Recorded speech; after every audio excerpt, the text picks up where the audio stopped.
There was a time when these names meant something, when saying you drove one of these turned heads in the parking lot. Before SUVs took over every driveway, before Tesla became a household name, there were these machines. They had soul, they had presence, they had dads everywhere, polishing them in the driveway on Saturday mornings. You have to understand, for a generation of drivers, these weren't just appliances to get from point A to point B. They were members of the family.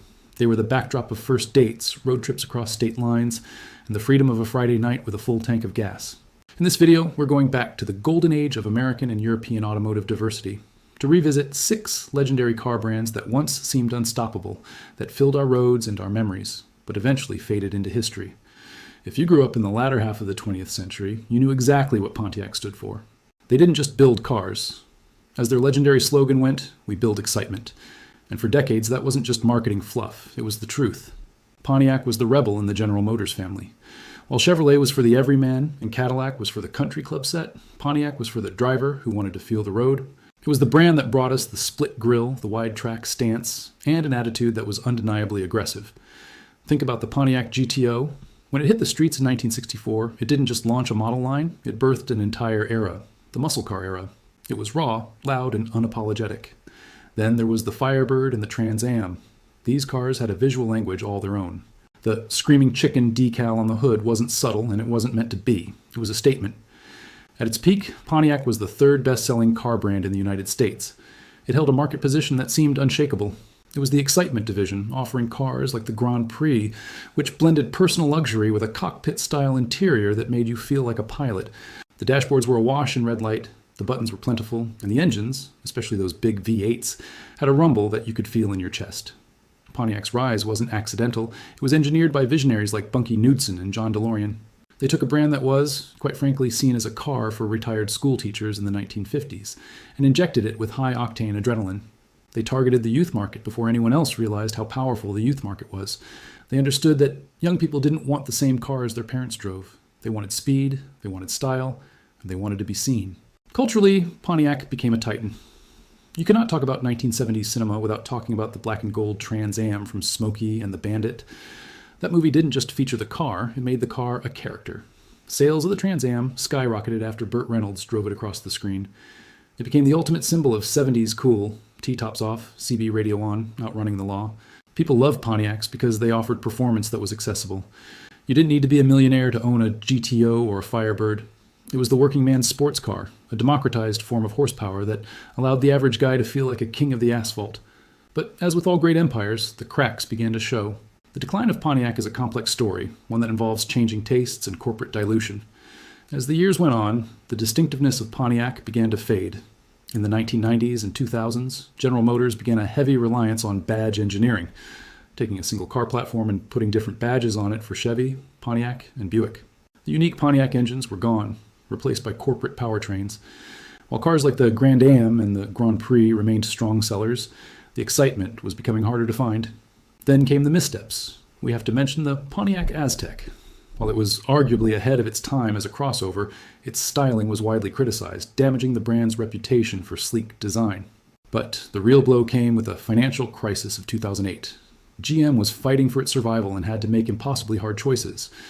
Despite a late-stage renaissance with incredible cars like the GA8 and the Solstice, the decision was made. The excitement division was deemed non-core. In 2009, the announcement dropped like a bomb. Pontiac would be discontinued. The last car, a G6, rolled off the line in 2010. So, what is left of Pontiac today? A massive, passionate community of enthusiasts who refuse to let the fire go out. Go to any car show in America, and you will see a row of GTOs and Firebirds, polished to a mirror shine. The cars have become highly collectible, with classic muscle car prices soaring. But more than the metal, it's the spirit that remains. Pontiac is remembered as the brand that wasn't afraid to break the rules, the brand that brought flair to the mundane. It's a bittersweet legacy, a reminder of a time when affordable cars were allowed to be wild. A different kind of car company. A different kind of car. That wasn't just a slogan. For Saturn, it was a religion. Launched by General Motors in 1985, Saturn was a bold experiment to beat the Japanese imports at their own game. In its prime, Saturn was special because it felt human. The cars, like the S-Series sedans and wagons, were famous for their dent-resistant polymer plastic body panels. You could literally kick the door and it would bounce back. It It was a party trick that every Saturn owner loved to show off. But the glory of Saturn wasn't just in the plastic. It was in the purchase experience. They introduced no haggle pricing. For the first time, you could walk into a dealership and not feel like you were going into battle. The price on the sticker was the price you paid. It was civilized. It was respectful. At its peak in the mid-90s, Saturn wasn't just selling cars. They were building a family. Their sales figures were robust, capturing a demographic that GM had lost long ago. People who bought Hondas and Toyotas. Saturn's rise was meteoric because it felt like a grassroots movement. GM built a brand new plant in Spring Hill, Tennessee, specifically for Saturn. It wasn't Detroit. It was separate, autonomous, and filled with a spirit of cooperation between management and workers that was unheard of at the time. They targeted a specific demographic, practical people who wanted reliability and a stress-free ownership experience. Teachers, nurses, young families, people who viewed cars as tools for life, not status symbols. The cultural significance of Saturn is best summarized by the Saturn homecoming events. Tens of thousands of Saturn owners would drive across the country to the factory in Tennessee just to have a picnic and tour the plant. Can you imagine that happening today? People loved these cars because they felt the company loved them back. It was a relationship, not a transaction. The tragedy of Saturn is that success eventually bred neglect. For too long, the corporate parent, GM, starved Saturn of new models. Plymouth was the working man's hero. Launched by Chrysler in 1928, its purpose was clear. Give the people a sturdy, affordable car that could compete with Ford and Chevy. And for a long time, they did exactly that. Their slogan, Plymouth, the car that's worth more than it costs, perfectly encapsulated their ethos. In its prime, Plymouth was the volume leader for the Chrysler Corporation. It was the entry point into the Mopar family, but Plymouth had a wild side. In the late 60s and early 70s, Plymouth produced some of the most iconic sheet metal ever welded. The Plymouth Roadrunner, a stripped-down high-power muscle car that featured a cartoon bird on the side and a horn that went beep, beep, is the stuff of legend. It captured the fun, rebellious spirit of the era perfectly. Then there was the Plymouth Barracuda, sleek, aggressive, and beautiful. These cars had a presence that was undeniable. They rumbled with Hemi power. They came in high-impact colors like plum crazy purple and vitamin C orange. They were visual noise in the best possible way. Plymouth rose to fame by being the approachable face of Chrysler. They targeted the budget-conscious buyer who didn't want to sacrifice style or performance. They were the cars of the drag strip and the drive-in theater. Culturally, Plymouth punched above its weight. The 1958 Plymouth Fury became the terrifying star of Stephen King's Christine. The Superbird, with its massive rear wing, dominated NASCAR tracks and remains one of the most recognizable race cars in history. People loved Plymouth because it was honest. It didn't pretend to be a luxury liner. It was a car for the people, reliable transportation during the week, and a tire-shredding monster on the weekend if you ticked the right option boxes.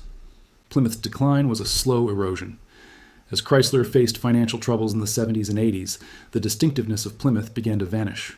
The introduction of the K-Car platform saved Chrysler from bankruptcy, but it also homogenized the lineup. A Plymouth Reliant looked almost exactly like a Dodge Aries. Buyers began to ask, why buy a Plymouth when I can get the same car as a Dodge? By the late 90s, Plymouth had been stripped of its trucks and its performance identity. It was relegated to selling entry-level sedans and minivans like the Voyager. There was one final flash of brilliance, the Plymouth Prowler, a retro-styled hot rod that looked like nothing else on the road. It proved that the brand still had a pulse, but it was a niche product that couldn't save the volume sales. In the end, Daimler Chrysler decided that the brand was redundant alongside Dodge. In 2001, the Plymouth name was retired. Plymouth's legacy is kept alive by the Mopar or no-car crowd. The Hemi Cudas and Superbirds are now million-dollar investment pieces, treated like fine art.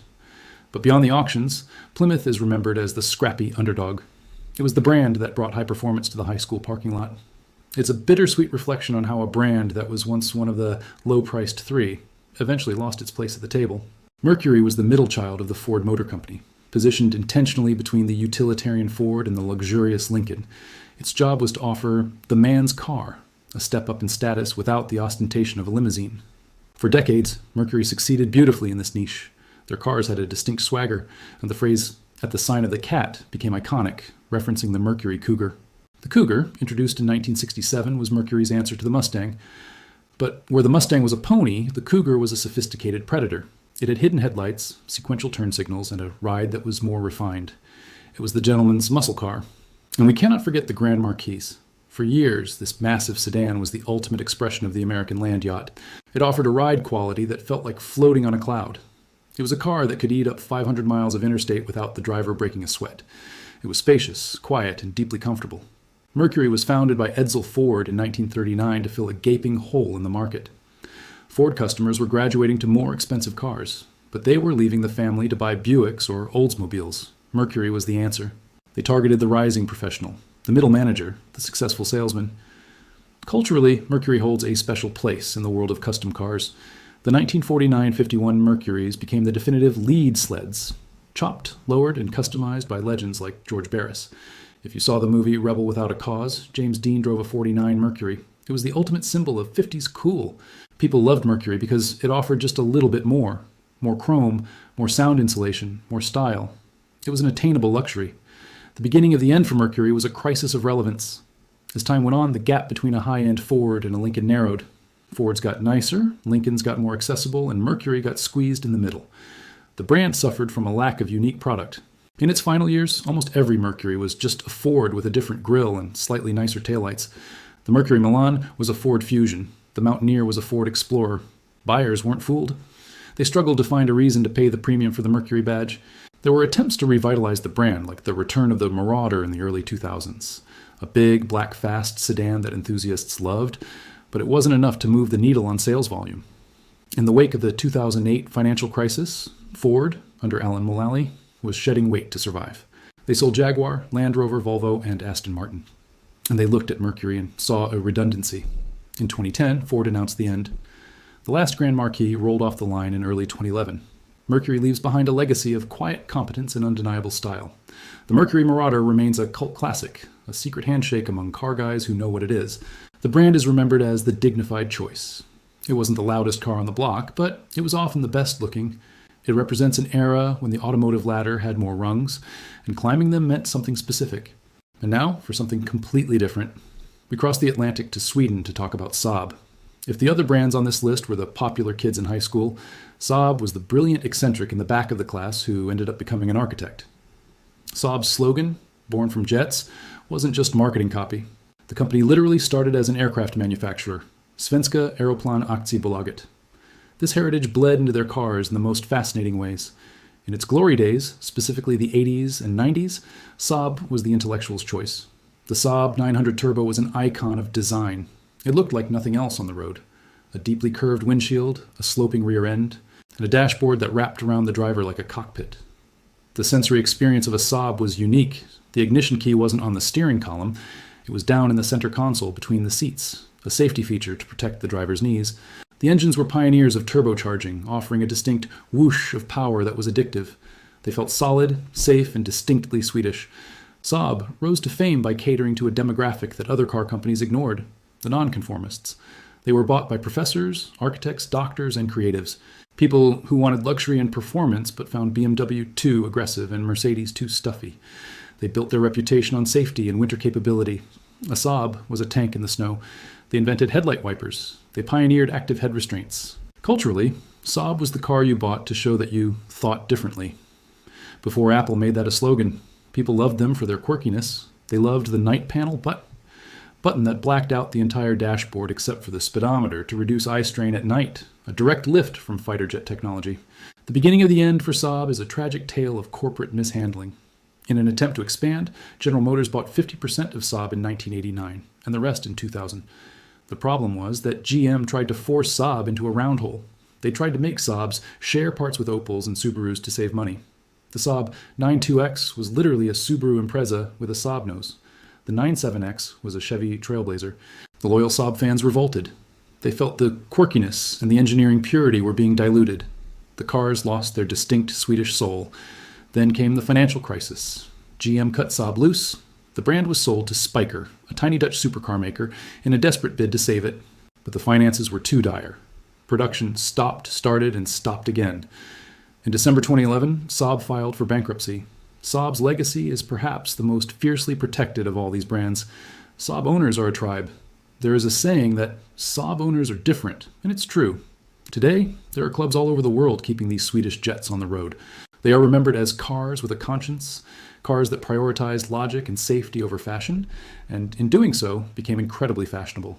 The automotive world is a much boring place without them. Pontiac, Saturn, Oldsmobile, Plymouth, Mercury, Saab, 6 names, 6 distinct personalities, 6 visions of what a car could be.